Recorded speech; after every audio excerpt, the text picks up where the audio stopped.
Keto and crime, keto and crime. We uncover the grime on keto and crime. Keto and crime, keto and crime. Now is the time for keto and crime.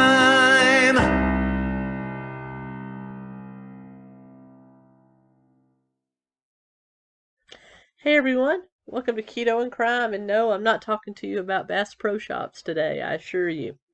What we're going to be talking about today is the update for the Delphi murder, on the Delphi murders, as well as the very bizarre case of Chandler Halderson. A subscriber turned me on to that. Thank you so much. That must have just totally been off my radar. I had no idea. I know tonight I was supposed to do a live stream, and I do apologize, but I wanted to go ahead and get this video out to you in lieu of a live stream because I'm just not feeling well at all today. It's been a long week at work, and I don't know, I just feel run down, a little bit burnt out, so I just want to make sure that I do apologize to everyone. Live streams will be on the menu for this year. I don't know if I'm going to do them once a week, twice a month, once a month, but I will have live streams on the menu this month consistently and without fail. I know I haven't had the greatest track record with them, so I apologize for that. I never saw myself as a streamer, but I do enjoy them, and I apologize for not being able to bring it to you this afternoon. But I did want to get out the information that I promised you as a result. So let's dive in. For those of you that know about the 2017 case of Libby German and Abby Williams, their mysterious disappearance and murder in a park near their home near Delphi, Indiana. It has been one of those mysteries that kind of will find itself, I think, in the annals of urban legend, almost like a Slender Man kind of spooky, because the only clue, really, on the disappearance of the girls is this photo where you see a mysterious man in the backgrounds on the tracks on the bridge behind them in one of their final photos that they took. I'll drop that here.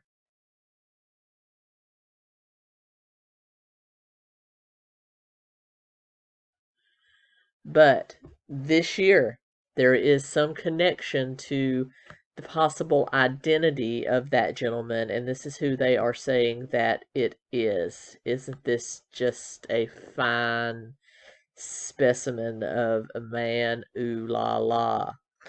But basically, this man, Keegan Anthony Klein, a 27-year-old from the area, was has now been arrested in connection with some other underage girl shenanigans, and has basically been connected to a social media account in which he lured young teenagers, catfished them basically. He would pretend to be a young male model by the name of Anthony Schatz. That was his social media name, and would talk to girls, underage girls, on Snapchat and on other forms of social media, and has been accused of luring them to meet, a male model, and I will drop a picture of the model he was pretending to be. Quite a difference, huh?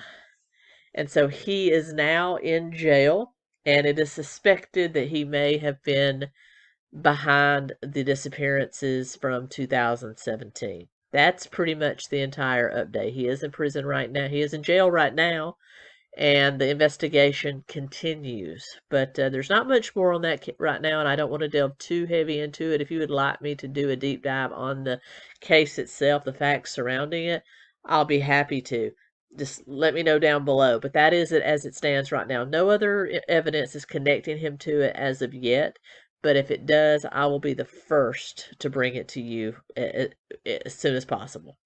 So with that being said, that is the end of this particular case. But we do have a case that is actually in trial right now in Wisconsin. Well, it was supposed to be in trial, but let's just say it's been delayed because the accused, Chandler Halderson, 23, pictured just here, is now tested positive for COVID, I would assume Omicron, so the trial has been delayed. But he has been charged with the July 2021 murder of his parents, Bart and Krista, also pictured here in Dane County, Wisconsin. Now, what is so interesting about this case? You know, I've covered a lot of cases where kids kill their parents or vice versa. What makes this one so unusual is the circumstances leading up to it. Basically, prior to the murders, he was living with his parents in their home in Wisconsin. And like a lot of us during COVID, said he was working from home. He was living with them rent-free. His father, Bart, who was a CPA, also working from home, was questioning his son about, why aren't you paying rent? And the entire time, for up to a year prior, Chandler had been telling his father that he was working remotely for an insurance company, pretty believable, but that there were multiple issues with his paychecks. For example, wrong direct deposit information, COVID, just a myriad of reasons why he couldn't pay rent. And he was also supposedly attending a Madison area technical college, pursuing a degree in renewable energy to get a better job. And he made his parents believe that this was actually going on. He would wake up at 7 a.m., he would attend a meeting, he would make sure his father heard him talking because his father was working in his office, as I said, as a CPA, and would make all this noise and make it appear as if he was actually working. But in reality, what he was doing is playing video games. So he was probably talking to a team via TeamSpeak, making it sound like a business meeting, and just playing. So he also had told his father that upon graduation, and he was able to basically fool his parents into thinking that he had completed his program and was now a graduate and had been hired by Elon Musk's SpaceX and was about to move down to Florida.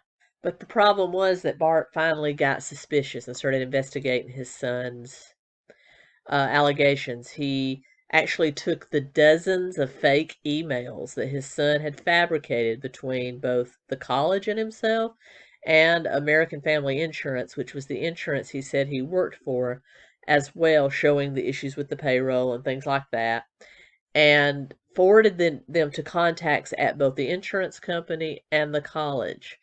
Finally, a representative from the college did reach out to him and confirmed that his son had never been enrolled and certainly had not completed a program, nor was not about to graduate from the college. And as a result, Bart decided to confront his son. And on July 1st, 2021, he called his son to do just that. And apparently, allegedly, according to officials, Chandler shot his father, dismembered his body, and even had the audacity to text his mother as she was on her way home and asked her to get him a soda, a Coke.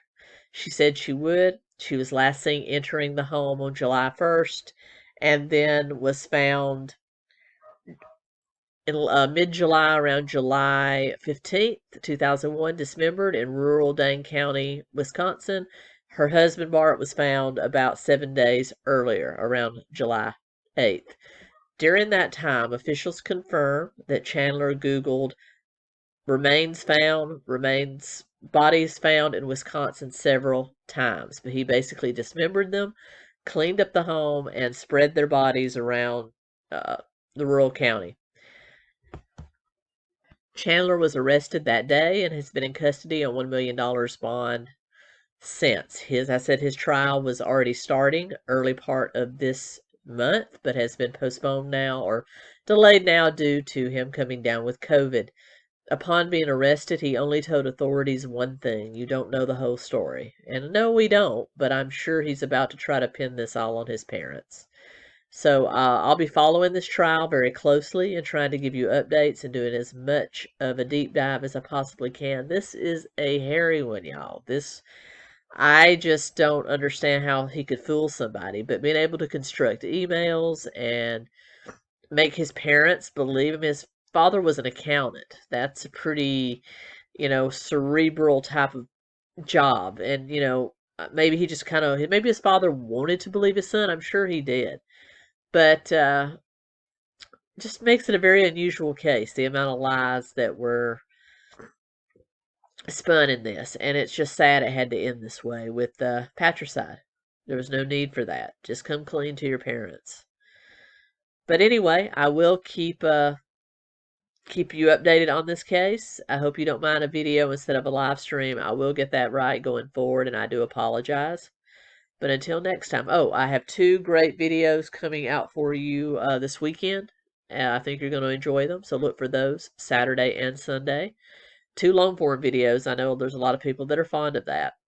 But I hope you enjoyed this little snippet, and look for a more intensive deep dive on the Halderson case coming up, as well as more information on the Delphi case as it unfolds. And with that being said, until next time, keep doing crime.